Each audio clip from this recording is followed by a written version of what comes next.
Assalamualaikum warahmatullahi wabarakatuh. Bismillahirrahmanirrahim. Alhamdulillahi rabbil alamin. Wassalatu wassalamu ala asyrafil anbiya wal mursalin Sayyidina wa maulana Muhammadin wa ala alihi wa ashabihi ajma'in. Qala al-mu'allif rahimahullahu ta'ala wa nafa'ana bi'ulumihi fid dharain amin. Subhanaka la ilma lana illa ma 'allamtana innaka antal 'alimul hakim. Rabbi yassir wa la tu'assir wa bitammin bil khairi ya karim. Allahumma faqqihna fid din wa 'allimna at-ta'wil wa hdina siratal mustaqim. ولا حول ولا قوة إلا بالله العلي العظيم. قال المصنف رحمه الله تعالى. Baik, ini sambungan kitab Wisyatul Afrah. Baik, sambungan kita di muka surat. Ada kan itu? Muka surat 20 dan 21. Di mana? 9 daripada bawah ni.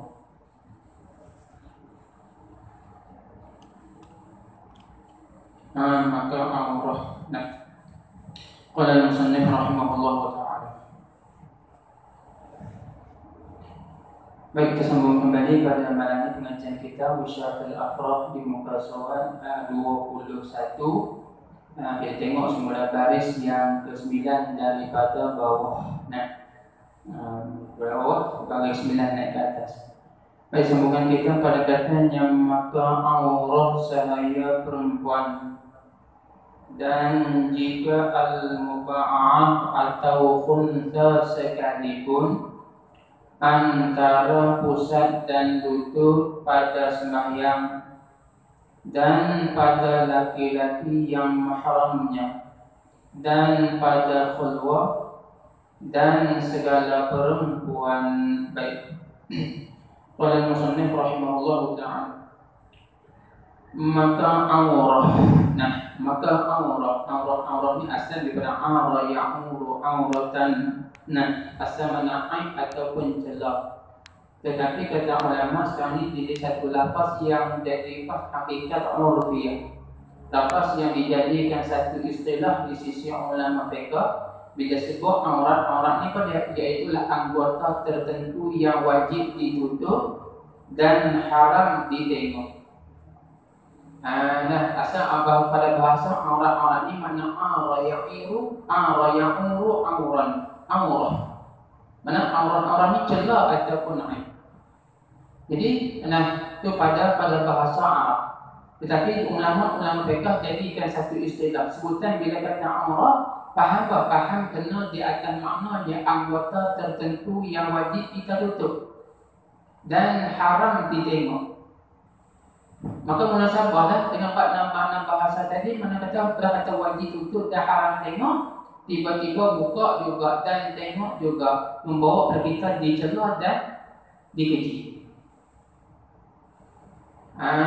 Maka apa yang aurat laki-laki disebutkan dulu. Aurat perempuan merdeka disebutkan dulu. Aurat laki-laki dia ada 3 keadaan. Aurat perempuan dia 4 keadaan. Baik, maka ni kita masuk ke satu lagi aurat, itu aurat sahaya perempuan. Sebutlah. Hukum masih ada. Tapi pada zahir dunia kita hari ni sahaya tak ada. Adat dunia kita ni tak ada sistem perhambaan. Tapi tak mustahil boleh ada. Cuma kita tak tahu ada kata di mana cerak dunia yang ada sistemnya hari ini. Cuma kita mengaji tahu lah bahawa SIM mana tahu nak ada. Macam ngaji bab tayamum lah.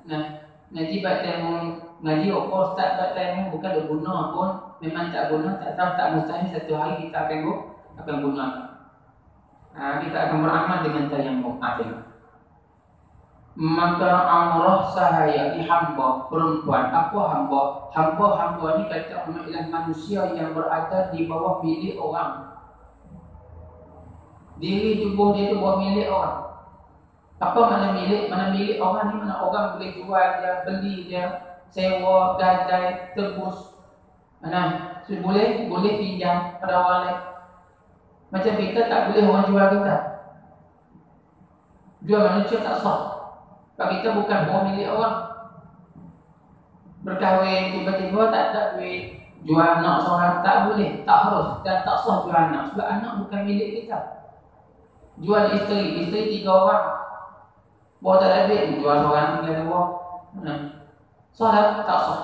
Kerana kita bukan ibu milik orang.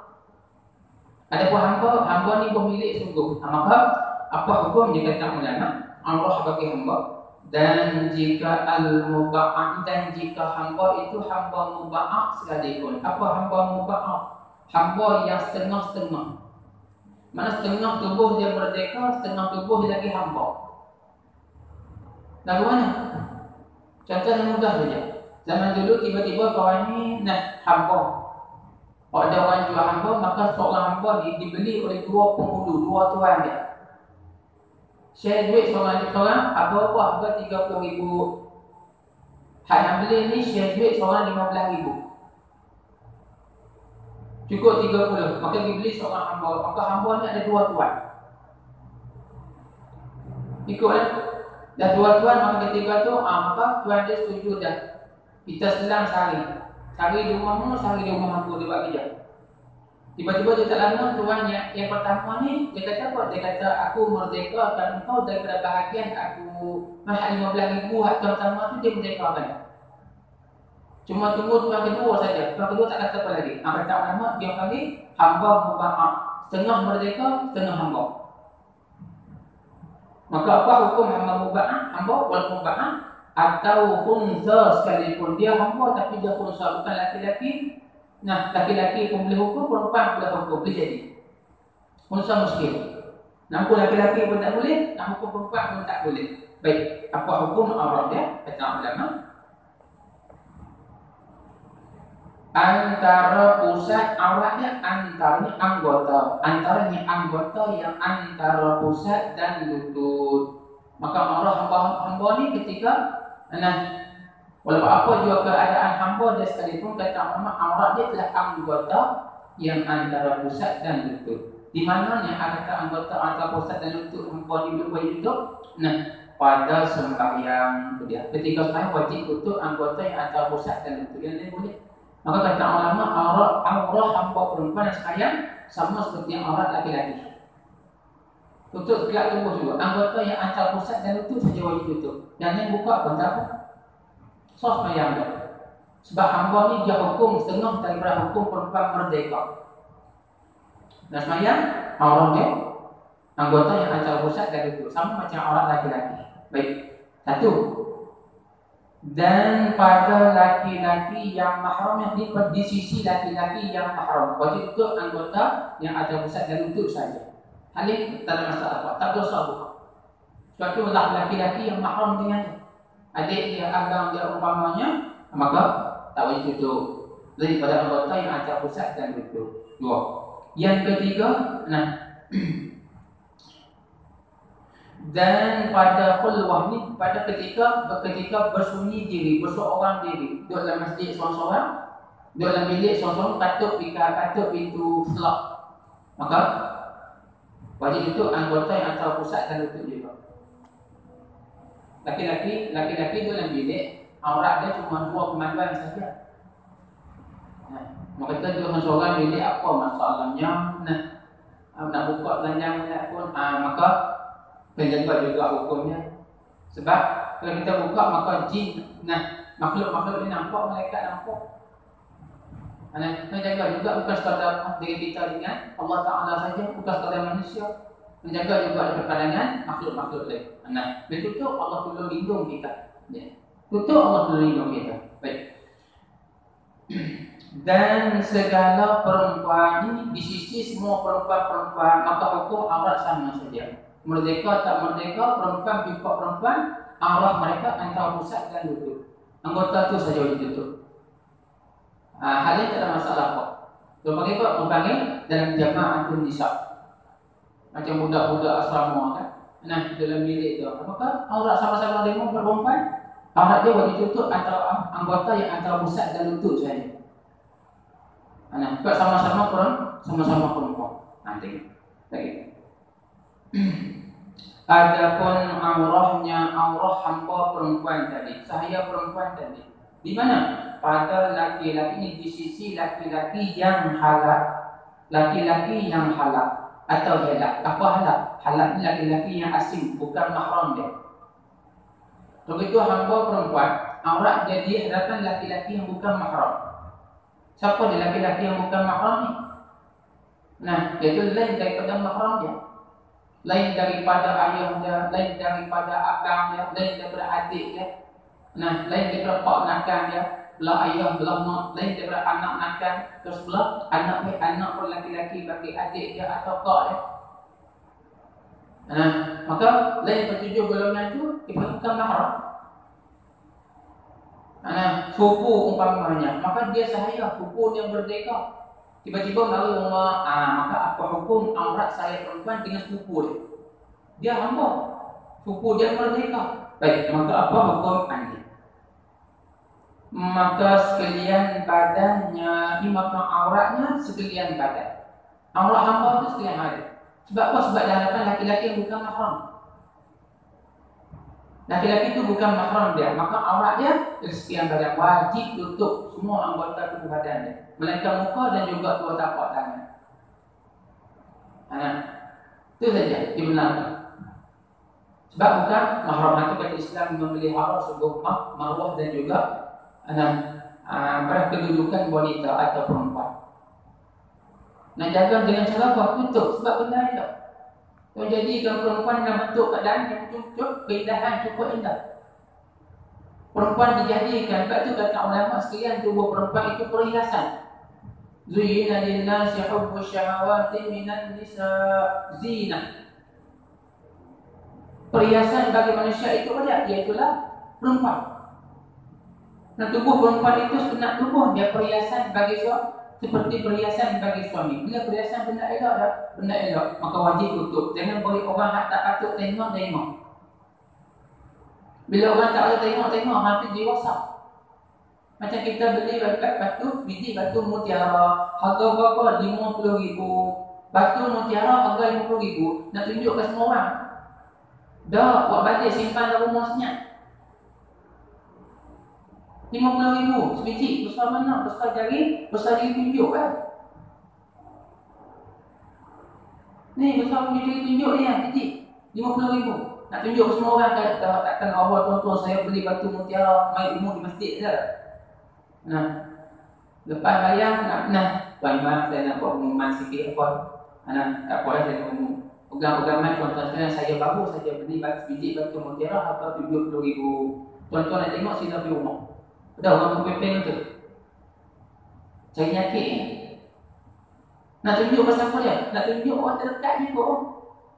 Tunjuk pada ahli isteri, tunjuk kepada orang-orang yang harap dan percaya sungguh. Ini benar apa? Benar berharga sungguh. Hampir itu juga Islam memandang kaum wanita berharga sungguh di sisi Allah. Maka benar berharga tu cara dia. Nak jaga dengan cara tu tutup, jangan buka mudah-mudah. Maka betullah Islam kita, walaupun hamba sekalipun, Islam kita memelihara ketinggian martabat kaum wanita. Itu agama yang dibawa oleh Nabi SAW. Nabi kasih kepada pekerjaan-pekerjaan yang baik, yang elok, yang tinggi. Allah Ta'ala pun kasih kepada kerjaan yang baik dan tinggi. Dan dari mana? Dalam sebuah hadis Nabi sebut, Inna Allah Ta'ala yuhibbu ma'aliyal umur wa yakrahu safasifaha. Sesungguhnya Allah Ta'ala itu kasih akan pekerjaan-pekerjaan yang mulia. Perkara dan juga pekerjaan-pekerjaan mulia ini Tuhan kasih. Wa yaqrabu safasifaha, dan Allah benci akan pekerjaan yang lelaki-lelaki. Maka itu yang diajarkan oleh Rasulullah SAW kepada kita. Ini yang Rasulullah ajar kepada kita. Sebab ini pekerjaan mulia. Terutama orang sebahagian daripada pekerjaan yang mulia di sisi Allah. Maka yang ini yang diajar oleh Rasulullah SAW. Nutup aurat, amalan-amalan, akhlak-akhlak yang baik, semua ini merupakan pekerjaan yang mulia di sisi Allah. Sebab itulah maka wajib akan kita nak tubuh.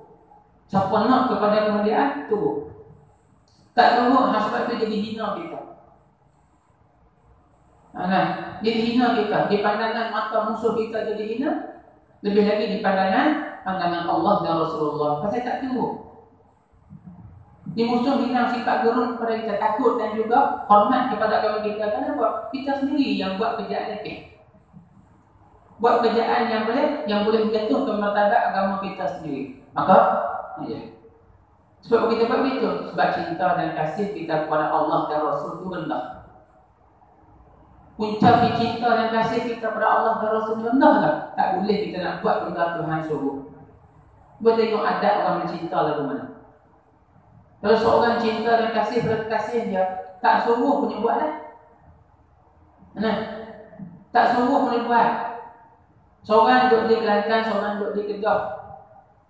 Tiba-tiba kasih jahatan yang saya kata rindu lah. Tak suruh pergi Kelantan pun. Start motor datang lah. Motor pula tak cai tu.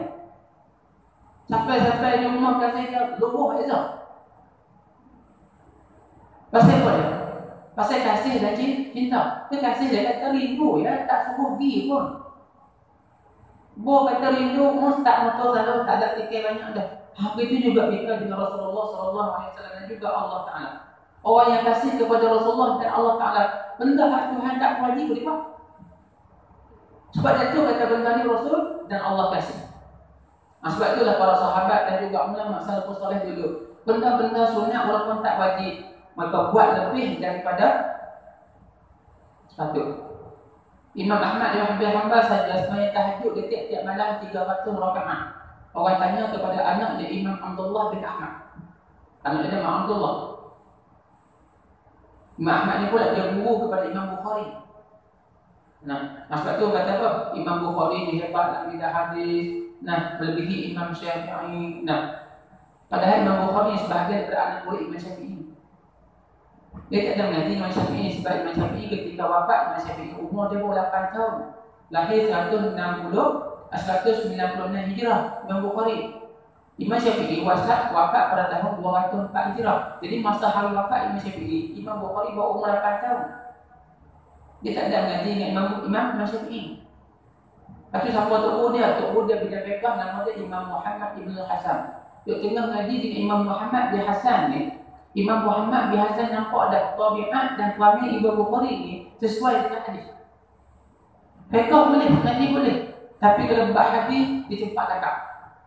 Ingatan dia bab hadis cepat tangkap. Maka ketika juga Imam Muhammad bin Hasan suruh Imam Bukhari mengaji dengan Imam Ahmad bin Hanbal, dia anak murid Imam kita Syafi'i. Jadi Imam Bukhari dengan Imam Syafi'i dia cucu murid. Sebab Imam Ahmad anak murid. Dia cucu murid Imam Syafi'i kita. Dia. Tapi Imam Ahmad kata apa? Orang tanya kepada anak dia Abdullah bin Ahmad. Imam Abdullah bin Ahmad. Dia tanya, wahai ya Imam, kami tahu kata ayah kamu Imam Ahmad bin Hanbal orang yang kuat buat tahajud. Banyak buat tahajud. Cuma kena tahu berapa banyak bilangan tahajud dia tiap malam. Kata Imam Abdullah, aku kira mari kiraan rakaat tahajud ayahku tiap-tiap malam tak kurang daripada 300 rakaat. Tiap-tiap malam tak kurang daripada 300 rakaat. Mana tahajud Imam Ahmad bin Hanbal tiap-tiap malam 300. Padahal syarat wajib dah buat 300. Cukup sampai suruh buat tahajud saja 2 rakaat pun cukup lah. Nabi Rasulullah sendiri pun kata ulama, kata sahabat, tahajud Rasulullah tiap-tiap malam tak lebih daripada 12 rakaat saja. Tiap-tiap malam Rasulullah sampai wafat Rasulullah tak buat lebih daripada 12 tahajud. Imam Ahmad 300. Ya. Tahajud saja tak sunat lain sok kira tu baru tahajud. Kenapa? Kerana cinta dan kasih kepada Allah dan Rasul memiliki segala-galanya. Ini kita tak boleh buat pasal apa? Pasal kita cinta dan kasih kepada orang lain kepada Rasulullah itu tinggi. Nah, kalau sebut bab sejarah Rasul, orang tanya Nabi kita nak hijrah ke Taif bila tak tahu. Berapa orang sahabat Nabi yang hijrah kepada Habsyah kali yang pertama? Tahu bila berlaku hijrah ke Habsyah kali pertama? nunduk dan nunduk terbahan tu tak jawab, tak ingat. Nabi kita berhijrah, kaum muslimin berhijrah ke Habsyah kali pertama. Tahu bila? Berapa orang? Tak ingat.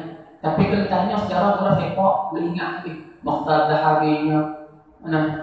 Boleh ingat seorang-seorang. Warna tu bila lahir kejayaan. Hati ni apa? Kasih kita pada Rasulullah lebih daripada kasih pada Rasulullah. Hanya kita kena ubah. Bukan tak boleh nak ingat orang lain, boleh tak rasa apa. Tapi mana besar cinta kita dengan Rasulullah dan berbanding dengan lain daripada Rasulullah sallallahu alaihi wasallam. Apa faedah untuk kita ingat diri orang lain. Memang kenal kita lah, memang tak kenal kita. Bertanya nanti mak dia yang tengok, kenal tak kita? Tak tahu pun. Kita tu minat dia. Tapi Rasulullah dia kenal tiap-tiap umat. Rasulullah kenal dan kasih tiap-tiap umatnya. Sebab tu satu ketika Rasulullah tidur di rumah Aisyah. Rumah Sayyidatina Ummul Mukminin, Sayyidatuna Aisyah. Tengah tidur di tengah malam, tiba-tiba Aisyah terjaga, tengah malam terjaga. Jaga tengok-tengok sedar Rasulullah tak ada di samping dia. Dan Rasulullah tidur di sebelah Aisyah. Tiba-tiba Rasulullah tak ada samping. Baga mari, gabalah, gelap, malam buka lampu kan. Mak tersentuh Rasulullah. Bila tersentuh Rasulullah, Rasulullah tengah semayang. Habis semayang, Rasulullah berdoa. Habis selesai doa, Sayyidatuna Aisyah bertanya, ya Rasulullah, apa yang Rasulullah doakan pada malam ni? Apa yang Rasulullah doakan pada malam ni? Makin sayang berdoa, apa Rasulullah doa? Kamu nak tahu tak apa doa aku? Rasulullah kata Aisyah, ya bala ya Rasul nak tahu.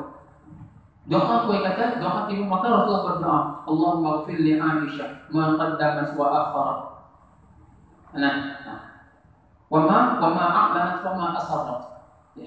Ya Allah, ampunkanlah bagi Aisyah ini dosa-dosa yang terdahulu dan dosa-dosa yang akan datang. Wa ma a'lanat dan wa ma asarrat, dan dosa-dosa yang nyata dan dosa-dosa yang tersembunyi. Mana Allah Rasulullah minta ampun kepada Sayyidatuna Aisyah kesemua dosa Aisyah. Minta Allah ampun. Doa Rasulullah memang mustajab. Terdiam Aisyah. Maka Rasulullah tanya kepada Aisyah, asarurti ya Aisyah, seronok tak wahai Aisyah? Dengar doa Rasulullah. Jawab Aisyah, bala ya Rasulullah seronok. Dengar tak doa Rasulullah dalam doa untuk saya. Itu doa Nabi. Seronok sungguh tak terkira. Kata Rasulullah kepada Aisyah, wahai Aisyah, wahai ya Umairah, wahai si pipi merah, itulah doaku untuk umatku pada tiap-tiap malam. Allahumma ighfir li ummati ma qaddamat wa ma akharat wa ma a'lanat wa ma asarrat. Ya Allah, ampunkan dosa umat-umatku, dosa yang terdahulu, dosa yang kemudian, dosa yang tersembunyi, dosa yang nyata. Tiap-tiap malam Rasulullah minta ampun pada kita umat. Kita tak ingat Rasulullah. Maka bersempurna pada bulan ni. Maka insya-Allah besok buat majlis mundur sama-sama kita pakai bantu. Pakai tolong jaga ke majlis sebagai tanda cinta dan kasih. Setahun tadi saja kita buat. Hari lain kita ingat Rasulullah dengan cara yang lain, selawat ke Nabi. Hari lain kita menuntut ilmu-ilmu yang Rasulullah suruh kita belajar. Kita kenal. Bila kenal Rasulullah, maka tak perlu suruh dan untuk tinggal benda haram. Tak perlu suruh untuk buat benda yang Tuhan suruh. Dia akan buat sendiri. Kadang tak suruh punya buat dah. Sebab cinta dan kasih. Ni nak menapa lah? Nak mari jemaah perempuan dulu. Nak boleh ngaji perempuan, ujuk. Pasal apa? Pasal jodoh kita dengan Rasulullah. Kasih kita kepada Rasulullah. Semakin kurang. Maka sebab itulah ulama buat majlis-majlis yang bersempena dengan hari berputaraan baginda. Nanti kena dekat kita dengan Rasulullah balik. Baik, maka itu sebagai kesimpulan kita.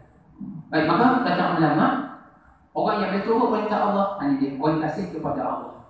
Jaga, yang penting jaga hanya yang kita belajar oleh apa dia? Jaga aurah kita. Dengan mudah kita nak buka aurah kita sebab Allah mulia kita dengan pekerjaan yang tinggi-tinggi. Ini pekerjaan mulia. Untuk awak sebahagian pekerjaan mulia, jangan buat lagi. Nak keluar dari rumah pakai seluar apa? Nak buat seluar pagi apa? Seluar haram atau seluar halal. Halal campur haram. Diri baca elok, lari pasal kan betul lutut. Jalan sakit, kepak lutut, dibuka lutut ada haram ketika tu. Bawa betul dua kaki, tatuk lutut. Bawa kepak kaki, buka lutut. Haram halal, haram halal. Nah, tu pengesuah halal. Ni kerjaan ni akan dah, bukan tinggalkan. Baru terjaga kemuliaan kita. Baru Allah jaga kita. Baik, itu sebahagian daripada kewajipan kita menuntut aurat. Baik, qala al-musannif rahimahullah taala. Maka hasilnya bagi saya perempuan itu dua aurat, dua keadaan aurat saja. Mana yang pertama keadaan dia wajib tutup anggota yang antara pusat dan lutut saja. Ketika mana? Ketika sembahyang. Ketika berhadapan sama-sama perempuan, dihadapan laki-laki yang mahram dan juga berhadapan dengan laki-laki mahram berhadapan dengan perempuan berhadapan juga dalam khulwah. Keadaan. Yang kedua, kelakuan aurat dia telah wajib tutup semua anggota tubuh bila dia telah pada hadapan laki-laki yang bukan mahram dia, ajnabi, kuku dan umpamanya. Dengan tok mulu, kata ulama, aurat saya dengan tok mulu sama seperti mana suami dengan isteri. Tak ada aurat. Saya perempuan dengan tok mulu laki-laki tak ada aurat. Macam suami dengan isteri. Ada ulama tak sebut. Nah, apa tu lagi tak mereka mana pun tak sebut aurat laki dengan suami. Aurat perempuan dengan suami mana sebut pun tak ada. Pandai-pandai jahat. Nah, hak aurat ni tu lain daripada suami. Hak ada kedudukan aurat dia. Cuma kata ulama walaupun tak ada aurat, maka kata makruh, masing-masing tengok kemaluan masing-masing makruh. Suami tengok kemaluan isteri makruh. Anak isteri tengok kemaluan suami pun hukum makruh. Tengok tu makruh. Kenapa? Kerana kata ulama sebahagian daripada punca yang menyebabkan cepat lalu mata, kita tengok kepada aurat. Tengok kepada kemaluan. Nah, tu antara sebab punca cepat lalu mata. Jauh ya. Nah, baik. Qala al-musannif rahimahullah ta'ala. Dan aurat perempuan yang merdeka. Dua keadaan, aurat laki-laki sama ada merdeka ataupun sahaya. Yang kedua, aurat perempuan yang hamba orang. Dua keadaan. Yang ketiga ini. Dan aurat perempuan yang merdeka. Demikian lagi khunsa, perempuan yang merdeka sama juga dengan khunsa. Nah, hukum laki-laki pun tak boleh, perempuan tak boleh. Maka khunsa ni aurat dia akan turut perempuan. Seperti mana perempuan yang merdeka, begitu juga khunsa kata ulama. Sebab manusia kita ada tiga jenis. Yang pertama laki-laki, yang kedua perempuan, yang ketiga khunsa. Maka orang laki-laki dia aurat khusus. Ada pun khunsa dia kena share dengan perempuan. Kena ikut cara perempuan, aurat dia. Baik, begitu apa dia aurat perempuan yang merdeka dan khunsa? Di dalam sembahyang kata ulama, barang dari anggota yang lain daripada mukanya dan dua tapak tangannya sedia. Perempuan ketika sembahyang aurat dia adalah anggota yang lain pada muka dan dua tapak tangan. Itulah aurat. Nak kita muka dan juga dua tapak tangan, ada bukan aurat. Dua tapak tangan tu pula zahirnya apa zahir? Nah, ini zahir. Belakang. Zahirul belakang. Nah, batinnya ada batin. Jadi ketika sembahyang perempuan wajib tutup semua anggota tubuh melainkan muka dan dua tapak tangan. Dua tapak tangan ni batin. Ni zahir. Batin dan zahir tak wajib tutup. Masa buka pun tak batal sembahyang. Nah, tu aurat perempuan ketika dalam sembahyang. Satu, hingga pergelangan keduanya, kedua tangan. Tangan hingga pergelangan tangan. Mana ada? Kalau pakai baju jubah dengan besar banyak, angkat tangan ketika takbir, inti qala Allahu Akbar, nyelek turun jubah. Maka lengan jubah nyelek turun. Nampak lengan batasnya. Macam benda nak takbir. Mana pakai jubah yang tangan berganti. Berganti bertakbir empat dah. Ketika angkat tangan ambil inti qala umpamanya kita sisir dulu. Bagi perempuan, bagi tutup. Nah, muka dan juga dua tapak tangan, zahir dan batin hingga sampai ke pergelangan tangan saja. Minta maaf yang pada syarak. Tu. ketika dalam sembahyang. Maka dua anggota ini, mana yaitu muka dan dua tapak tangan ni, kata ulama, bukan aurat perempuan di dalam sembahyang. Dia bukan aurat perempuan. Mana muka pun tak batas sembahyang. Muka dan dua tapak tangan. Dia bukan aurat. Adapun lain pada itu, semua dikira sebagai aurat. Wajib itu. Wajib itu. Satu lagi. Dan yang lain daripada dua ini, mana daripada muka dan juga dua tangan. Apa hukumnya? Kata ulama, sekaliannya aurat perempuan di dalam sembahyang. Lain daripada ini, maka semua wajib itu. Muka dan dua tapak tangan saja. Ini maklum dan maklum di kita dah. Aurat perempuan, ini maklum di kita dah. Laki-laki semua kita maklum dah. Ini kita jaga semua dan sembahyang. Dan sembahyang berjaga. Tapi masalahnya di luar sembahyang apa? Dia nak jaga. Takut pula kita batal sembahyang. Hak di luar tak takut pula. Nak sembahyang kan pakai tudung elok semua bawa keluar duit tengok gambar berjepung. Itu mana apa? Takut sekelak. Tak takut sekelak. Ni orang kita manusia kita. Ada ketika takut, dia turut. Ada ketika tak takut. Maka jangan kita buat mengingat dengan perjalanan agama kita. Dan kadang-kadang boleh tutup, ni hukum dia kata ulama pandai. Itu katanya wajib tutup semua kata ulama. Lain pada dua ni. Hingga kata ulama, hingga rambut wajib tutup. Kerana rambut dikira sebagai aurat. Perempuan rambut dikira sebagai aurat. Dan batin tapak kaki.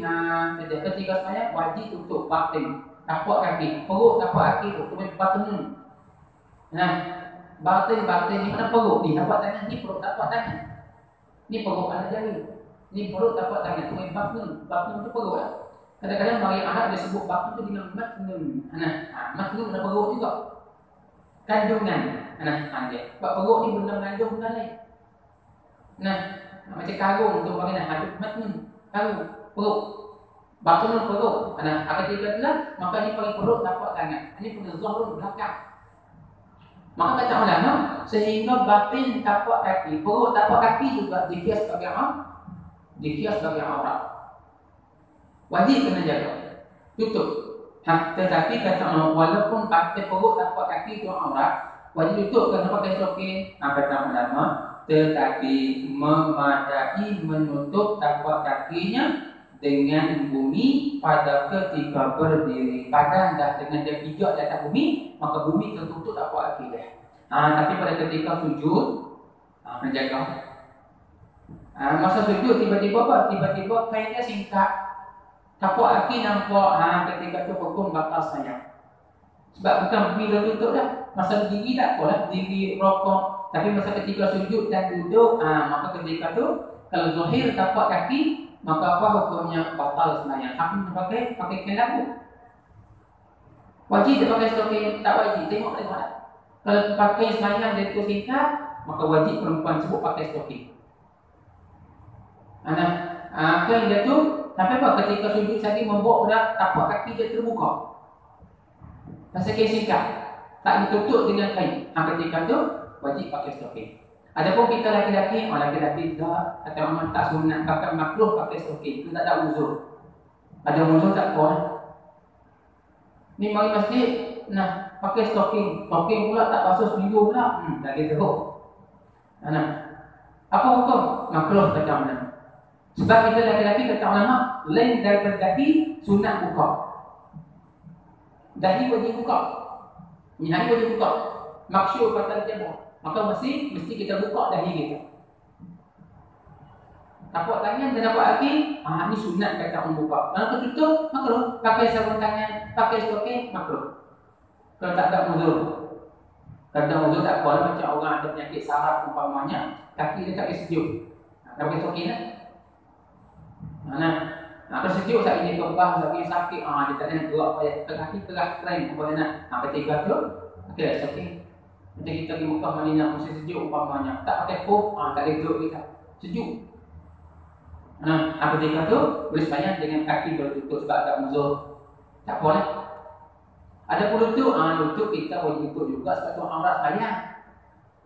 Nah, lutut wajib tutup. Walaupun lutut yang anggota sujud tapi wajib tutup pada termasuk dalam aurat ketika sembahyang pun laki-laki. Ini. Lagi. Itu katanya. Nah, pada dengan apa? Dengan ditutup oleh bumi. Nah, pada ketika berdiri. Baik. Kesimpulan dia.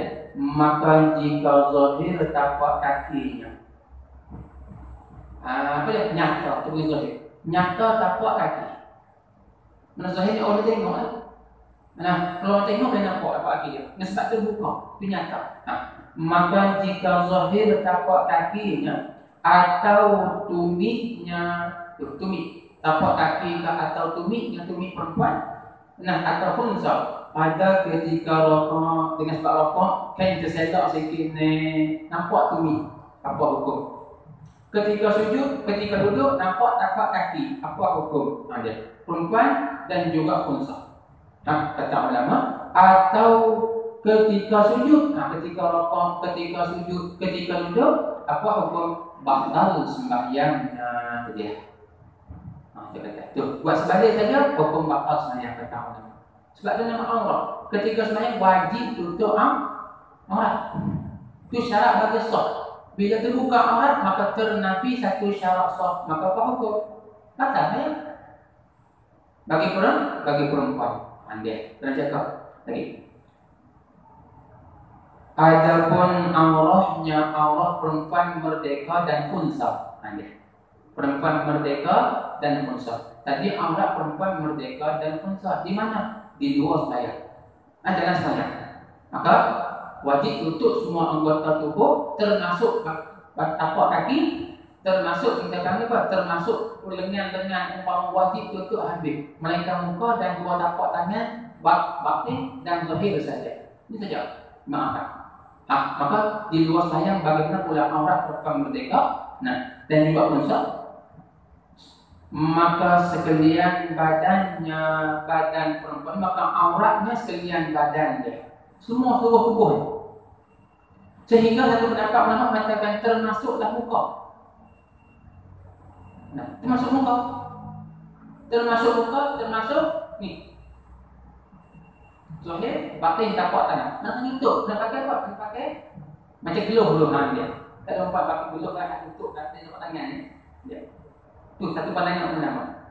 Satu pandangan lagi ataupun yang lain mengatakan kalau dah tempat tu juruh suasana negara tu kebiasaan perempuan tak pakai tutup muka, tak pakai kurdah.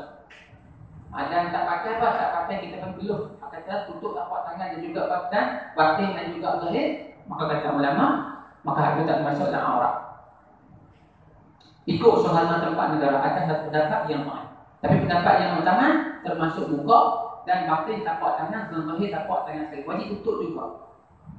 Bagi perempuan. Semua anggota tubuh. Tak kecuali muka dan juga tapak tangan. Tutup lagi. Itu pendapat yang utama. Ada pendapat yang kedua mengatakan kalau suasana tempat tu kebiasaan kaum perempuan tak tutup muka, maka dimaafkan kata ulama. Saya juga dimaafkanlah. Melainkan apa? Melainkan jika berlaku fitnah, perempuan tu segak sangat, dia tak tutup muka, dia masalah. Keluar rumah 30 lelaki ikut datang. Dia kena tutup. Begitu juga kita panggil golongan amrah. Apa amrah? Amrah ni orang laki-laki yang muda, yang tidak ada baginya misai dan nyanggup. Laki-laki segak. Budak laki-laki umur apa? Umur baru remaja, umur 11, 12 tahun. Muka segak semua. Kata tak ada misai dan juga janggut. Orang lelaki ke segak ni, kadang segak lebih ke perempuan. Ni pun budak ni muka, tengok sakit kau. Orang lelaki kenal tengok. Tambah orang Arab. Orang Arab lagi. Orang Arab pula, anak-anak orang Arab, remaja, budak-budak remaja. Segak-segak. Pun tengok anak Palestin. Lebanon, Palestin tu pun segak-segak. Laki-laki pun segak. Maka kalau amrah, dia kata wajib juga tutup muka. Pasal kalau dia keluar pada rumah, orang laki-laki kenal dia juga lagi. Tak pasal-pasal jadi gay ke esok lagi. Itu kenapa kita kata kalau amrah perempuan kata ulama di hadapan wajib tutup semua sekali termasuk muka dan dua tapak tangan. Melainkan satu pandangan mengatakan kalau suasana tempat atau negara tu kebiasaan orang perempuan tak pakai tutup muka, maka sebaiknya dimaafkan. Itu pendapat yang kedua. Macam negara kita, biasanya tak orang perempuan tak pakai tutup muka, maka sebaiknya dimaafkan. Tapi sama tak timbul fitnah. Timbul fitnah boleh tutup juga. Anak cekak sangat umpamanya, anak boleh tutup juga. Nah, apa tu tempat kita semasa kita terhubung, dia segak sangat, dia tutup muka dia. Dua orang tutup muka dia. Pada mudah lagi segak. Itu hukum kata ulama. Baik. Qala musannif rahimahullah. Baik, maka wajib tutup semua anggota badan di kata ulama pada laki-laki ajnabi, di sisi laki-laki ajnabi. Nak jumpa laki-laki ajnabi wajib tutup semua perempuan dan juga unta. Laki-laki tak ada hubungan apa mahram dengan dia, wajib tutup semua. Dan aurahnya pada perempuan yang kafir, aurah perempuan dan unsa di sisi perempuan kafir. Duduklah rumah tiba-tiba bunyi loceng pintu Jaratul Bab, loceng pintu. Dengar bunyi loceng pintu. Dia tengok-tengok, oh, nah, anak Cina, Meli. Nah, rumah kita, anak kita perempuan. Hak mari rumah kita pun perempuan juga. Anak Cina. Sama-sama perempuan. Tapi anak Cina, Meli ini bukan Islam. Anak kita Muslim. Nah, kata ulama, bila perempuan Islam ataupun unsa Muslim bertemu dengan perempuan yang kafir, ada aurat juga. Menjaga. Baik, mana auratnya? Kata ulama, maka yang lain, maka aurat bagi perempuan Islam ataupun unsa di hadapan perempuan yang kafir ini ialah barang yang lain, anggota yang lain yang zahir pada ketika berkhidmatnya. Anggota yang lain daripada anggota yang zahir masa buat khidmat, masa buat kerja. Masa buat kerja. Di perempuan masa buat kerja. Buka tudung tak? Duduk rumah dia, nanti siang buat tudung tak? Tudung buka. Nanti kata ulama, sekadar apa? Sampai tekok saja. Kepala sampai tekok. Tudung tak ada tudung tak? Nah, tubuh hanya tu juga. Dan dengan kata ulama, kalau perempuan buat kerja, sisi lengan tak? Sisi lengan. Taman sisi lengan. Tak ada lengan saja. Jadi kata ulama, sekadar buka sampai tekok. Nah, hari ini nak pakai baju tutup. Anggota badannya tutup. Kata lengan boleh buka sampai apa? Kalau mana kita buat orang perempuan buat kerja di rumah. Nah, buat kerja berat sikit, sisi lengan. Maka, pada lengan saja. Hal lain tak dibuka. Walaupun sama-sama perempuan. Dari itu asal, aurat perempuan sama-sama perempuan, anggota yang ada pusat dan tutup saja. Tapi oleh Nabi perempuan kafirah. Maka perempuan Islam wajib untuk aurat juga. Itu anggota yang lain daripada anggota yang zahir masa buat kerja. Kalau buat kerja, anggota yang kita tutup tak tutup. Hak zahir apa? Muka sampai ke tekok. Tekok tak apa. Rambut tak boleh. Nah, lepas tu lengan sampai sisi sampai lengan umpamanya. Maka boleh. Tapi jangan tegakkan anggota badan lain. Mutak apa salahnya perempuan sempat, maka Islam kita memelihara. Nah, Islam kita memelihara. Walaupun perempuan sempat, tapi oleh kerana dia kafirah, Islam kita tutup juga. Yang pertama nak mengajar inilah adab, inilah akhlaknya orang Islam. Ada dia. Tengok kafir. Bila tutup kita nampak elok tak? Orang tengok nampak elok. Itu kata ajaran agama kita. Lagi. Itu mana perempuan Islam bertemu dengan perempuan kafir. Wajib tutup anggota yang tak nyata masa buat kerja. Yang tak kena buka masa buat kerja. Maka anggota tak kena buka masa kerja itu wajib tutup juga masa bertemu dengan perempuan kafir. Walaupun sama-sama perempuan. Lagi. Qala musannif rahimahullah. Dan aurahnya aurah perempuan di dalam khulwah. Aurat perempuan itu juga unsa dalam khulwah. Dan perempuan yang muslim di hadapan di sisi perempuan muslim.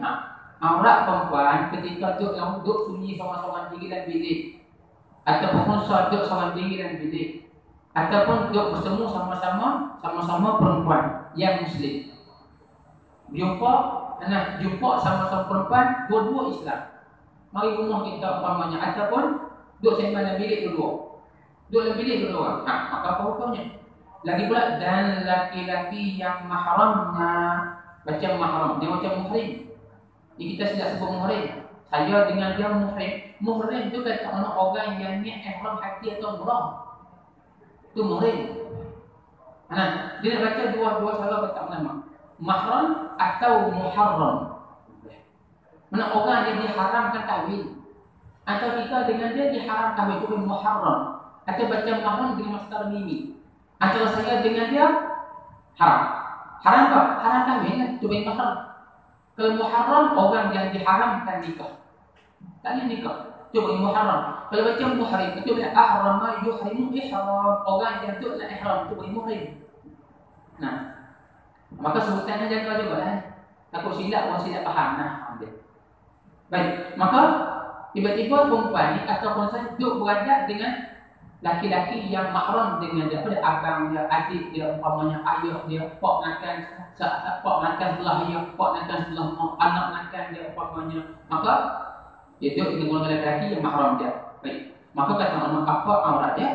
Antara pusat dan lutut. Ini anggota yang antara pusat dan lutut. Aurat dia cuma anggota antara pusat dan lutut saja. Hukumnya seperti aurat laki-laki di dalam sembahyangnya. Maka anggota antara pusat itu macam mana hukum aurat laki-laki sembahyang macam itulah. Hukum aurat perempuan dan unsa di hadapan laki-laki yang mahram, atau di hadapan sama-sama perempuan yang Islam, atau di hadapan mana? Di hadapan dan khulwah. Itu adalah khulwah. Kalau diri laki-laki yang mahram dan juga di hadapan sama-sama perempuan. Bagi tutup anggota atau pusat dan lutut saja menjaga. Nah, ini kedudukan dia. Baik, kesimpulan dia kata ulama, inilah kesimpulan dia, inilah 4 aurat bagi perempuan. Inilah 4 kedudukan, 4 keadaan aurat bagi perempuan. Yang pertama, perempuan berhadapan dengan ketika sembahyang. Laki-laki ketika sembahyang dan wajib tutup semua anggota tubuh dia, melainkan muka dan 2 tapak tangan. Yang kedua, berhadapan dengan laki-laki yang bukan mahram dia, itu semua dia, termasuk muka dan 2 tapak tangan. Nah, atas satu pendapat. Yang ketiga, berhadapan dengan perempuan kafirah. Wajib tutup anggota yang tak nyata masa buat kerja. Masa buat kerja mana anggota dia buka, boleh buka masa buat kerja. Masa berhadapan dengan perempuan kafir. Hak mana dia tak buka masa buat kerja, tak boleh buka. Yang keempat, aurat di hadapan laki-laki mahram sama-sama perempuan dan juga dalam keluar. Maka wajib tutup anggota yang antara pusat dan lutut. Itu hukum dia. Nak buka juga dosa. Walaupun nak keluar. Baik. Itu sebahagian daripada syarat bagi sos sembahyang kita menjaga aurat. Maka aurat ni dan sembahyang boleh jaga. Begitu juga di luar sembahyang ada aurat yang tertentu yang kita kena jaga. Anjur salat kita kata ulama di luar sembahyang kena berhadapan kita dengan manusia. Sembahyang ada kita sembahyang seorang diri bilik kita ataupun tutup aurat dengan Tuhan jaga tambah kita dengan manusia. Berbagai-bagai fitnah yang akan timbul, maka ketika itu wajib kita kena pelihara. Baik. Inilah kata ulama, sifat orang yang kasih kepada Allah dan Rasul. Dia akan jaga semua benda yang Allah dan Rasul cemburu. Bukan orang ni benda yang Allah dan Rasul cemburu. Allah tak suka sangat, tak kenal sangat. Nabi tak kenal sangat kita buka orang. Maka orang yang kasih kepada Allah dan Rasul, dia takkan buat benda yang Allah dan Rasul cemburu. Maka ketika itu, dan sebuah hadis disebutkan, Nabi kata, inni la ghuyurun. Nabi kata, sesungguhnya aku merupakan seorang yang cemburu. Nabi ada sifat cemburu dengan umat. Cemburu apa? Cemburu umat buat benda Nabi tak suka. Wa ma min ahadin la yugharu. Nabi kata tidak ada seorang pun Nabi kata yang tak ada sifat cemburu illa man tusal qalbi, melainkan orang tu hati terbalik. Orang terbalik hati dia. Mana orang hati tak betul dah. Kalau orang hati betul dia ada sifat cemburu. Macam kita dengan isteri kita ada sifat cemburu. Kita tak kenal isteri kita buat benda kita tak suka. Itu cemburu namanya. Kita tak suka mau isteri kita buat benda yang kita tak suka. Itu makna cemburu. Isteri pun ada sifat cemburu juga. Isteri dia tak kenal suami dia buat benda tak suka dia, menduakan dia. Dia tak suka. Kahwin tiba-tiba bunyi kata suami dia ada perempuan lain. Siap. Pasal apa? Ada sifat cemburu lah. Kalau tak ada cemburu tak hati ya. Dia tak kenal suami dia buat begitu. Sebab itu nama cemburu. Maka kita sebagai umat kena jaga benda yang Rasulullah cemburu, benda yang Allah cemburu. Apa dia? Ini sebahagian daripadanya. Langgar perintah Allah dan Rasul, ini bukan aurat. pihak Allah Ta'ala dan Rasul cemburu. Maka wajib kita kena jaga. Maka mari sama-sama kita pada malam ini mungkin kita tambah untuk saya mengucapkan selamat menyambut hari dan persempurnaan bulan Maulid Nabi sallallahu alaihi wasallam. Mari sama-sama kita kembali kepada Allah dan Rasul. Apa juga bacaan kita kembali kepada Allah dan Rasul. Kerana ini merupakan pemimpin kita. Dia akan pimpin kita pada kehidupan dunia dan juga akhirat kita, insya-Allah. Bila dia turut jalan Rasul Allah Ta'ala dan Rasul, maka kita merupakan orang yang berjaya pada kehidupan dunia dan akhirat. Mudah-mudahan kita sentiasa dalam rahmat dan keridhaan Allah Ta'ala, insya-Allah. Ayat dan permasalahan, boleh kita terpaksa tangguhkan dulu untuk pertemuan kita pada kali ini. Kita bersambung pada katanya dan disyaratkan pula mengetahui dengan kaifiat sembahyang. Apa dia kaifiat sembahyang? InsyaAllah kita uraikan pada pertemuan kita pada minggu hadapan depan. Pada minggu ini, hari ini minggu kelima. Jadi kita akan jumpa semula hari Jumaat depan malam 1, insyaAllah. Kita yang sama juga kita. Ada dulu katanya dan disyaratkan pula mengetahui dengan kaifiat sembahyang. Ada dulu. Allahu Bismillahirrahmanirrahim. Alhamdulillahi rabbil alamin wassalatu wassalamu ala asyrafil mursalin wa ala alihi wa ashabihi ajma'in. Allahumma iftahna bi ruhil arifin wa sa'il rizqana wa nawwir qulubana waj'al a'malana khalisatan liwajhikal karim ya rabbal alamin. Allahumma ij'al jam'ana hadha jam'an marhuma wa tafarraqna min ba'dihi tafarraqan ma'suma. Allahumma zidna wa la tanqusna wa'atina wa la tahrimna wa la tuhrimna. ربنا آتنا في الدنيا حسنة وفي الآخرة حسنة وقنا عذاب النار وصلى الله على سيدنا محمد وعلى آله وصحبه وسلم والحمد لله رب العالمين.